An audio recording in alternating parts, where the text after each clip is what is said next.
Alright, what Nilou can tell us about Natlan. This will be very interesting because specifically Nilou about Natlan, I'm not 100% sure. Maybe something to do with the design as well, because she did have the horns that kind of look like Ajdahar's horns, and Ajdaha is a dragon. So maybe, I don't know, that's literally me just cherry picking the first bit of information that I could think of. I'm very excited to hear what Ashigai has to say about this and what the speculations for Natlan are going to be here in the summer event. So let's let her cook. I know that Genshin Impact's version 4.8 isn't here yet, but while watching the trailers and teasers, I noticed something that sent me spiraling down a weird rabbit hole full of fairy tales, dragons, tattoos, and the physics of rainbows. Okay. And I think all of these things are going to be big focal points in Natlan. All right. Now, I didn't get this idea just by looking at the Natlan teaser. This also has a lot to do with the 4.8 flagship event because, in case you didn't know, the summer event before the new region drops usually foreshadows quite a bit of the main plot and themes for the upcoming region. If not literally all of it, dude. Fontaine, I feel like, was almost fully foreshadowed in the 3.8 one.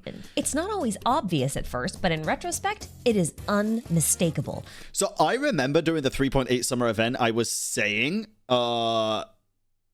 I was saying that I feel like it's going to be a lot to do with the Fontaine plot. But then by the time Fontaine stuff happened, I forgot, dude. Like, when Ashikai was talking about the whole people dissolving and everything, and them being Oceanids and stuff, I was like, nah, there's no way, because when you use Elemental Sight, they're not blue. But that was literally just a plot point that they covered up with it. It's very much foreshadowed through the entirety of the whole thing. Like last summer, the Bottleland event teased the Oceanid people of Fontaine, and even the Loom of Fate stuff that we learned about in the Bedtime Story Archon quest. True, as of even time to this of recording, there are still a couple of weeks before the next patch drops. But I want to share these ideas while they're still fresh, because this way, we can be on the lookout for the stuff I've mentioned as we're playing through the event. 100%. And if I do end up getting somewhere close with today's speculations, I'll make an even bigger, more in-depth video about it towards the end of version 4.8. But for now, you're gonna get raw, unfiltered brain rot, so fuck yeah, we love pure, unfiltered brain rot. Now let me turn your attention towards the version 4.8 flagship event, Simulanka, so I can tell you why I think it'll matter to Natlan. Dude, those falling star things look so cool as well, and I really hope that's something to do with Natlan, with like falling stars, maybe more descenders or something coming down. I don't know what that could be, but it would be so sick, dude.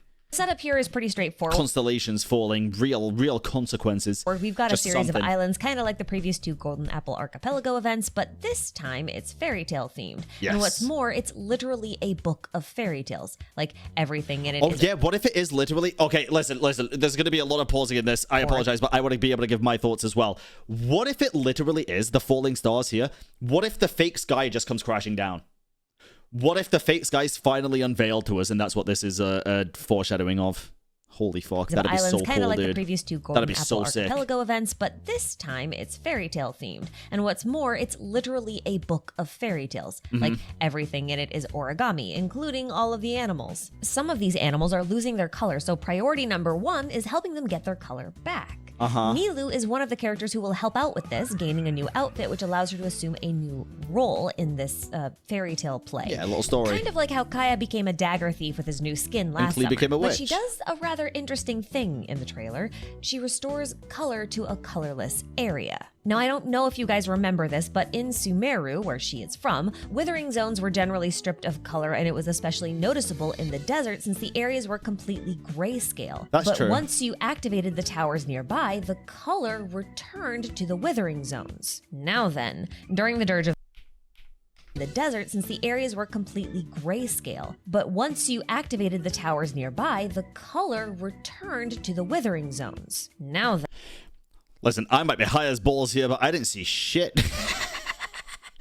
I vaguely remember, like, in the forest and stuff, the color coming back to everything. But I didn't notice color coming back in the desert there. Activated the towers nearby. Maybe it's my monitor. Color returned to the withering zones. Oh yeah, I can kind of see it on my other monitor. During the Dirge of Bilqis, we met a djinn named... Dude, this monitor that I use as my main monitor is far more expensive and stuff than my monitor that I look at for chat, but the colors on it are so shit compared to the other one. Lilupar, who had been split into fragments after destroying a kingdom. Her main fragment was sealed in a tree, and as long as she was sleeping, the area was lush and green. But as soon as she woke up, everything withered and turned gray. gray. We can see this phenomenon repeated at every one of her fragment locations, of which there are 7, which is the same number of colors in the standard rainbow, which is going to become more relevant in a second. Okay. But in the instances where she's creating these lush areas, she's asleep. And this phenomenon of things turning lush and green while the Jinnies sleep is normal. Lilupar even says so. Now here's the thing. The Jinn are the children of the goddess of flowers, Nabu Malikata, who was a Seelie. Yes. And Nilou says that her original dance costume was based on descriptions of Nabu Malikata's clothing. Ergo, Nilou, narratively at least, was supposed to be a reference to the goddess of flowers within the Sumeru story. So having her perform the color restoration thing here in Simulanka makes some sense. Yeah, thematically. it does make a lot of sense. She's basically like re-fulfilling the role. Now, we don't know a lot about Seelies canonically, so this is just my speculation, okay? But Seelies are generally like little light spirits, right? Yes. Little will-o'-the-wisps, and eventually they become like a flame of a candle once they're at their court. Exactly. And flames emit light. Now stick with me, we gotta go on a little bit of a ride. Okay, in here we go. Genshin, the world is basically made up of elements. This is where it gets right? good. These elemental dragons are basically forces of nature itself, and the elemental energy they release shapes the world. Now, Okay, we're cooking here. We're getting onto the dragon aspect. Okay. elemental energy is often referred to in terms of colors of the rainbow or different light spectrums, of which there are 7, just like Lilupar's fragments, remember? And the easiest example of this can be found in this name card. So if dragons are the purest form of their element, which seems to be the case according to Breeze Amidst the Forest, and each element represents a spectrum of light, then consider the possibility that Nibelung, the king of the dragons, is responsible for splitting white light into its 7 respective colors. And I say this because of rainbow physics. See, a rainbow form... Bro, if Nibelung comes around, the Dragon King, and he literally just breathes rainbow fire, that's gonna be so fucking lit. I can see the fan art already. Just like gay dragon, pride dragon. I would love that shit. That would be so fucking cool. Forms when light passes through water droplets at just the right angle. But generally speaking, we tend to see rainbows not during rainstorms because the sun will be hidden behind clouds, but when there's mist or fog that sunlight can pass through. Now, coincidentally, Nibelung's name is made of 2 words, Nibel, which comes from the root word for fog, mist, or cloud, and Lung, which means light as in lightweight. And yes, I'm aware that in my center video I got the translation wrong. Never trust the dictionary. Anyway, this basically likens him, which comes from the root word for fog, mist, or cloud, and Lung, which means light as in lightweight. And oh, lightweight. Ah, well, that is very different, I guess. Damn, so light fog, but not light fog. Yes, I'm aware that in my center video I got the translation wrong. Never trust the... No way you just said put in the drag in dragon. Dictionary. Anyway, this basically likens him to clouds, which are in the sky, hence why Neuvillette would call him the Heavenly Father in Chinese. Yes. But when those clouds are near the ground, they're more like a mist, which creates the ideal condition for rainbows. Now consider that dragons come from the light realm, presumably. So the idea here is that Nibelung is like a natural prism of mist or fog that splits the light into elements, and the elements make up the physical world. It feels thematically on point because light cubes seem to be everywhere in Simulanka. Like, look at the ones in the sky and the prismatic cubes coming out of the dragon's footprint. You know, at this point, I should just make a whole video on optics in Genshin. But Can you make a whole video on cubes, please? Because cubes are fucking everywhere in this game. Prismatic light-splitting theme would be pretty fitting if Hoyo intends to equate Nibelung, or any dragon really, with the rainbow serpent Jurlungur, which I'm probably saying wrong. Rainbow snake. And I'm also aware... Looks like candy. I'd eat that. I would. Is in Australia and not South America or Africa. And those are the 2 regions upon which Natlan should be based. However, there is a distinct possibility that Natlan is actually based on regions from the Ring of Fire, which would include Australia. Oh, wow. What the There was also an instrument that sounded like a didgeridoo in the teaser, so it is a possibility. Dude, the music from Natlan already sounds so fucking good. I have a feeling it could end up being some of the best music in the whole game. Thematically, though, Jurlungur is also called the Great Father, which fits with the English title Neuvillette calls Nibelung the Formidable Father. Jurlungur also lives in precious bodies of water that refract light. Where'd she find out the name of the Dragon King? Nibelung is just the name of the Dragon King in, like, real world references, and also I think in Genshin it was referenced from the ring, right? The ring of Nibelung, I think, chat, right? I could be wrong, but I'm pretty certain that's the first time that we actually heard the name Nibelung. And act as a prism, which is noteworthy because of a world structure theory that I'm working on that should release a bit after this video that I'm not going to go into right now. But consider that thus far, dragons and bishops have designs that are based on aquatic life forms. Sealies too, actually, they're sea angels. So while I won't try to argue that Sealies are dragons, I think that by their nature, they could be dragon adjacent, especially since this rainbow serpent god comes from a series of I guess a pet told us. Yeah, a pet told us the name first. Australian myths collectively known in English as the dreaming, and Sealies replenish the natural world around them while dreaming. So when you have regular Sealies acting as little candles emitting light, and how the not dead descendants of Sealies like Lilupar can straight up restore dead washed out areas into lush green ones while dreaming, and we also consider how the elemental energy of dragons controls nature itself, we can make the assumption that removing these beings, or at least restricting their powers, could cause immense damage to the physical world. And suddenly, with Natlan's colorful themes, we can start to see why the event would be relating to Natlan, right? The people of Natlan. So, chat, this is a fucking wild question here, but I have to ask because I'll be honest, the amount of lore in Genshin, I forget some of the most basic stuff sometimes, okay? I think most people do. A lot of people are like, how could you forget that? I feel like a lot of people do forget some of the most basic stuff. But do we know how originally the desert of Sumeru was formed?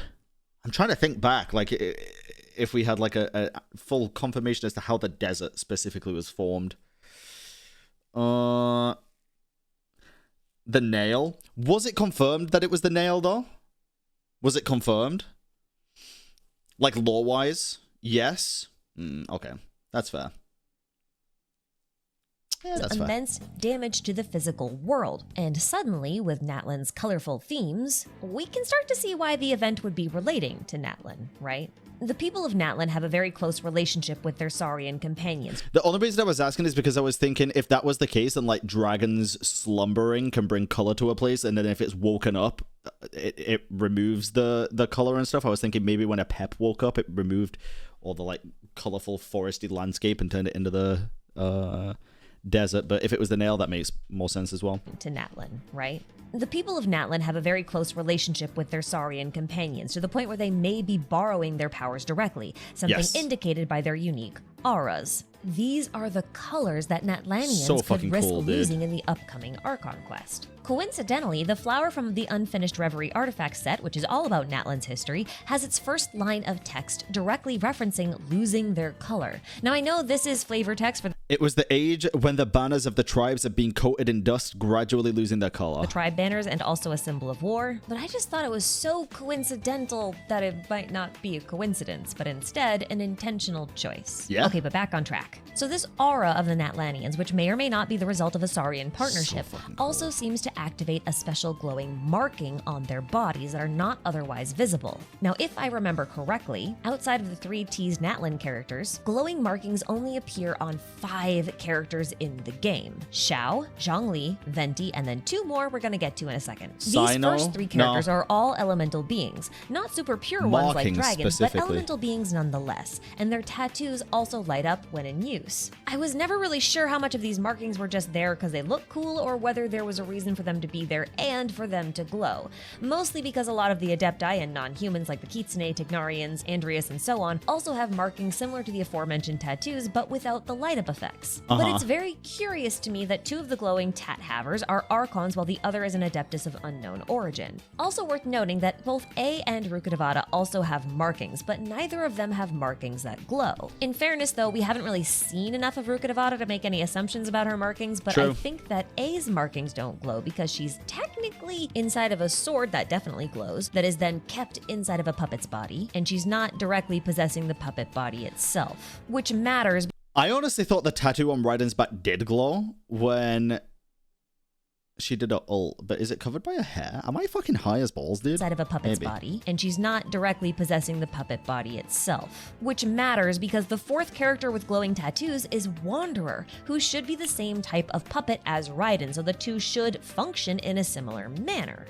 So if he has glowing tattoos, Raiden should have glowing tattoos, but she doesn't. Now, Wanderer has been shown wielding two different elements, both Electro and Animo. And more if you count his big robot body, but I'm not. Animo power is being channeled from his vision, which is why his tattoos light up with Animo colors. And Electro presumably came from the Gnosis. Both of these things powered him directly. I'm not entirely sure how different this is from A, possessing a sword that's then powering a puppet, but it's possible there's some technicalities that I'm just not aware of right now. Well, yeah, but then the other characters don't really have working visions either, so what would... Worth investigating later, though. Curious where this one's Wanderer going. is actually pretty important here because he was present in the trailer as the one who could take on the dragon wreaking havoc in the Simulanka. True. Someone with glowing markings taking on a corrupted dragon that's causing trouble sounds like something that could happen in Natlan. Like a Natlanian with glowing markings, which means they have a Saurian companion, could be chosen to go up and fight a corrupted dragon to prevent everyone else from losing their Saurian connections. Now, the fifth character with markings that glow... Corrupted dragon. Bro, I would love, if it's not fucking Nibelung, dude, I would love, and I mean fucking love, to get like some super sick-ass cutscene with Durin. Because you already know Durin's a fucking corrupted dragon. And his heart is still very much there underneath, well, I'll say inside Dragon Spine. And he's just been dormant there for 4 fucking years, dude. Or 3 maybe, I don't know exactly how long it's been. But I feel like he's like the only existing candidate for like a full-on corrupted dragon right now. That'd be so cool. Is Ajdaha, a dragon whose markings glow with the element that to prevent everyone else from losing their Saurian connections. Now, the fifth character with markings that glow is Ajdaha, a dragon whose markings glow with the element that he's channeling or borrowing from the ley lines, which is a +1 to the possibility that the Natlanians' markings are borrowed Saurian power, since Saurians are a type of dragon. But don't get it twisted, I'm not so much suggesting that this whole glowing tattoo thing is a dragon-specific trait, although I suppose it could be, but more that it's a sign of borrowed power. Like, in theory, if Wanderer was given access to raw elemental power from a ley line disorder or activated somebody else's vision, maybe, I suspect his tattoo's colors would change to match the element he was... Wait. Hold on. 1017, remember that for me, chat. If it is dragon-orientated powers in which their markings glow, remember the timestamp for me real quick. Characters. Glowing markings only appear on 5 characters in the game. Xiao, Zhongli, Venti, and... Zhongli makes sense maybe with Ajdaha. Venti would make sense maybe with Dvalin. And then 2 more we're gonna get to. As in borrowing powers. Xiao? I'm trying to think of any dragon references with Xiao, maybe. And also Wanderer, I guess. But, well, Wanderer could, I guess, technically be with the Gnosis, and if the third descender was a dragon, which we don't really know yet, I guess. Or Nibelung powers. I don't know. Fucking weird. Maybe Xiao's former master? Maybe. But don't get it twisted, I'm not so much suggesting that this whole glowing tattoo thing is a dragon-specific trait, although I suppose it could be. That's what I'm referencing, although I suppose it could be. That's what I was going based off of. Maybe? I suspect his tattoo's colors would change to match the element he was borrowing, similar to Ajdaha. He is a puppet, after all, so it would make sense if he was designed to accept any elemental input by default. It's not like A invented him in order to only accept Electro. She technically borrowed Conrian technology and adapted it to her own use. True. Now, how would this apply to Zhongli, Venti, and Xiao? Truthfully, I'm not sure. Maybe there's something we don't know. But I think it's worth keeping in the back of your mind. But I know the real question on your mind is, why did I go on all these really weird tangents just to talk about Natlan? Well, Natlan is called the Nation of War, or at least that's the Archon's ideal, much like Zhongli has his contracts or A has her eternity. But in each region, the Archon's ideal is narratively subverted somehow. So here's what I'm thinking, and I'm sorry if this idea is half-baked. If Natlan is themed around war, dragons, and the coexistence of dragons and humans, then we should be looking to... Which, God, I hope it is. ...to that's past to see what wars involved these things. And wouldn't you know it, the book Before Sun and Moon describes a war between dragons and the creator of all humans, wherein this creator, who we call the Primordial One, wanted the world for humans, and thus tried to wipe out the primordial dragons. But notice how the option of coexistence was never even brought up.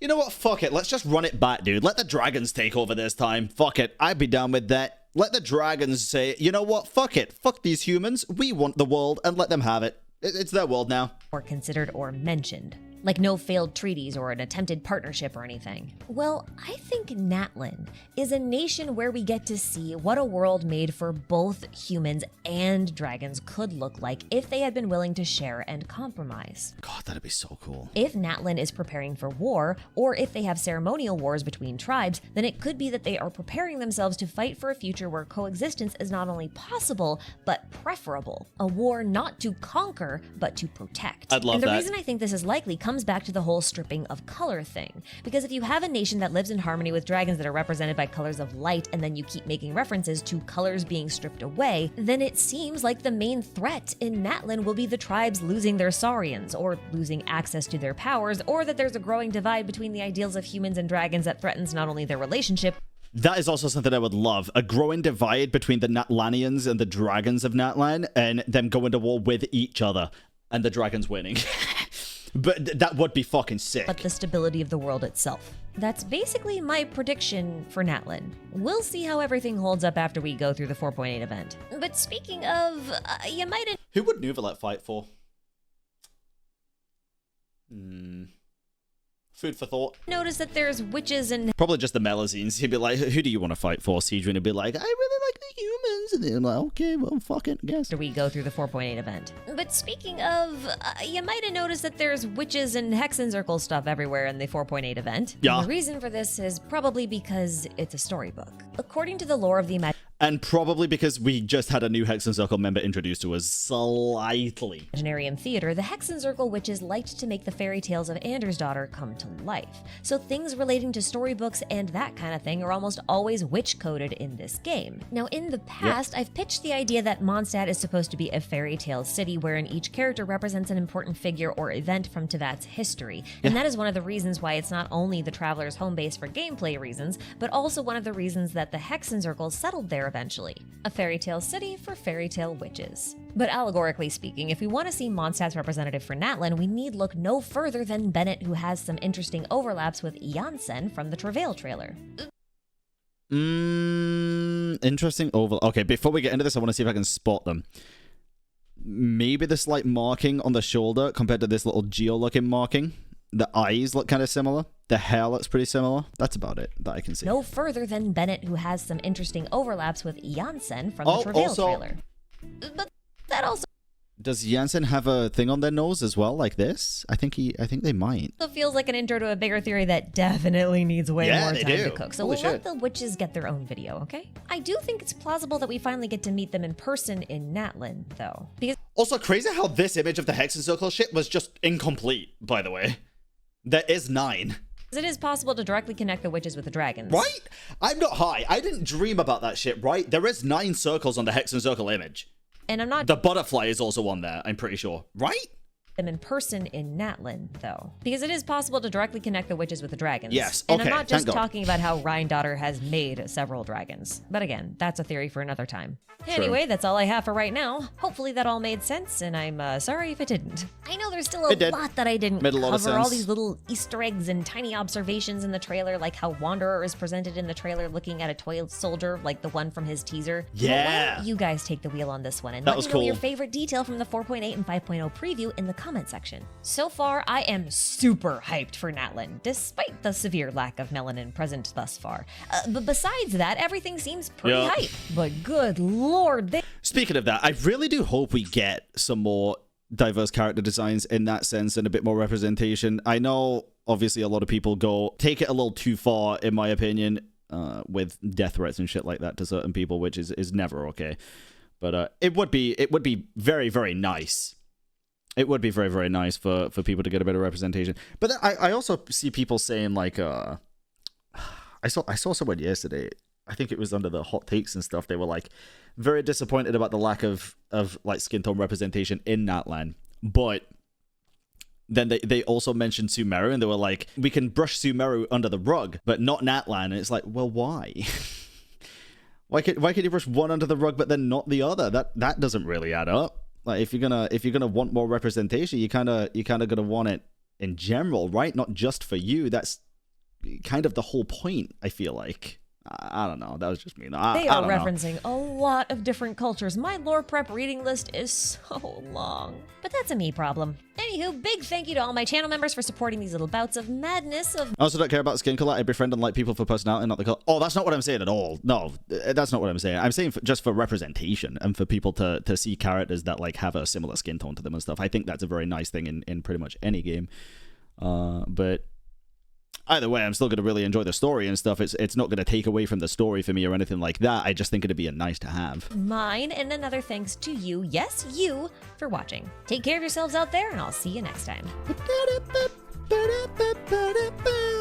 was a good video. I enjoyed that. I'm very excited for Natlan. Honestly, the first teaser that we saw for Natlan, which was the one just with the dinosaur shit, right? I thought was very fucking lackluster. Oh.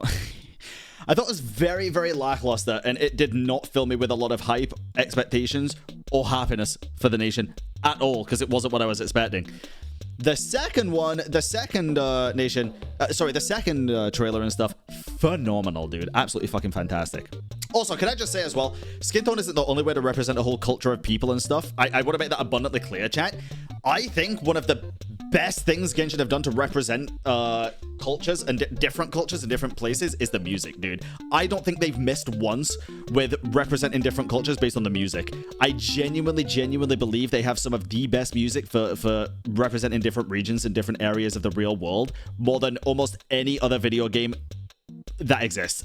They do a phenomenal job. There's always just going to be one thing that people have an issue with, and it's an understandable issue that people have with it. I still don't agree with people going too far with it, but that's just me. But yeah, dude, the cultural representation in the music is fucking phenomenal. It's so fucking good. So good.